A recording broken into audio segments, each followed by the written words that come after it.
तर त्या ठिकाणी टाकून घ्यायची. टाकल्याच्यानंतर या ठिकाणी अपलोड कॅप आय डी या ठिकाणी तुमचं अलॉटमेंट लेटर अपलोड करून घ्यायचं मित्रांनो. इयर ऑफ स्टडी तुमचं जर डायरेक्ट सेकंड इयरमध्ये ॲडमिशन झालेलं असेल तर तुम्ही डायरेक्ट सेकंड इयर टाकू शकता, किंवा डायरेक्ट तुमचं जर फर्स्ट इयरपासून ॲडमिशन असेल तर तुम्ही या ठिकाणी फर्स्ट इयर सिलेक्ट करून घ्यायचं मित्रांनो. या ठिकाणी डायरेक्ट सेकंड इयरला ॲडमिशन झालेलं आहे तर डायरेक्ट सेकंड इयर सिलेक्ट करून घेतो. सिलेक्ट केल्याच्यानंतर तुमचं या ठिकाणी डायरेक्ट सेकंड इयर कंप्लीटेड म्हणून टाकायचं मित्रांनो. टाकल्याच्यानंतर या ठिकाणी admission year in college institute कधी तुमचं ॲडमिशन झालेलं आहे सेकंड इयरला ते टाकून घ्यायचं आहे.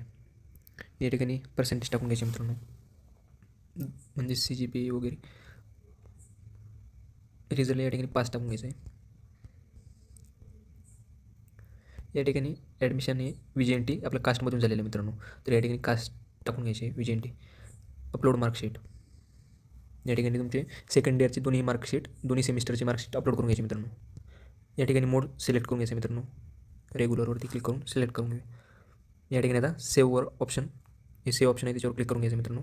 या ठिकाणी आपली सेकंड इयरची डिटेल सेव्ह झालेली आहे मित्रांनो. या ठिकाणी आपल्याला अशाच प्रकारे थर्ड इयरची इन्फॉर्मेशन फिल करून घ्यायची मित्रांनो. या ठिकाणी आपण आता सेकंड इयर झालं मित्रांनो, आता थर्ड इयरची इन्फॉर्मेशनसाठी थर्ड इयरवर क्लिक करायचं आहे. थर्ड इयरवर क्लिक केल्याच्यानंतर आपलं तुमचं जर थर्ड इयर चालू असेल मित्रांनो आता, तर तुम्ही थर्ड इयर राहू इथं परस्युइंगमध्ये टाकू शकता. पण या ठिकाणी आपलं थर्ड इयर कंप्लीट झालेलं मित्रांनो, तर या ठिकाणी थर्ड इयर कंप्लीटेड असं टाकून घेऊ option. Admission year in college institute ज्या वर्षी तुमचं ॲडमिशन झालेलं आहे ते सिलेक्ट करून घ्यायचं आहे.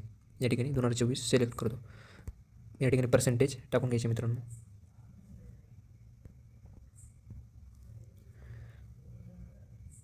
या ठिकाणी रिझल्ट हा 5 टाकून घ्यायचा आहे.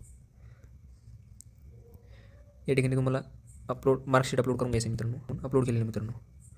या ठिकाणी मोड सिलेक्ट करून घ्यायचं आहे रेग्युलर आणि सेव्ह या बटनवर क्लिक करून घ्यायचं आहे.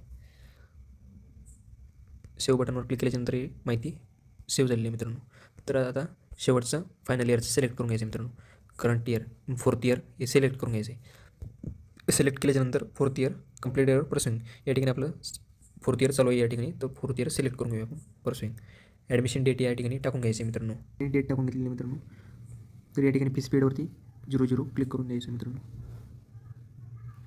या ठिकाणी आता अपलोड फीस ॲडमिशन रिसिप्ट या ठिकाणी ऑप्शन मोडवर सिलेक्ट करून घ्यायचं आहे, रेग्युलर करून घ्यायचं आहे आणि सेव्ह या बटनवर क्लिक करून घ्यायचं आहे. या ठिकाणी सक्सेसफुली इन्फॉर्मेशन सेव्ह झालेली आहे मित्रांनो. आपल्याला एवढाच प्रॉब्लेम आलेला होता फॉर्ममध्ये, तर आपण आता एवढा फॉर्म सॉल्व केलेला आहे मित्रांनो. तर मित्रांनो तुमची प्रोफाईल कंप्लीट झालेली आहे आपल्या या ठिकाणी. आता प्रोफाईल कंप्लीट झाल्याच्यानंतर या ठिकाणी यायचं आहे माय अप्लाइड केमिस्ट्रीवरती. या ठिकाणी आल्याच्यानंतर तुम्हाला पाठीमागच्या वर्षीचं फॉर्म हा उघडायचा आहे मित्रांनो, म्हणजे 2024-25चा. ओपन केल्याच्यानंतर या ठिकाणी बघू शकता तुम्ही अप्रुव्हल ॲप्लिकेशनमध्ये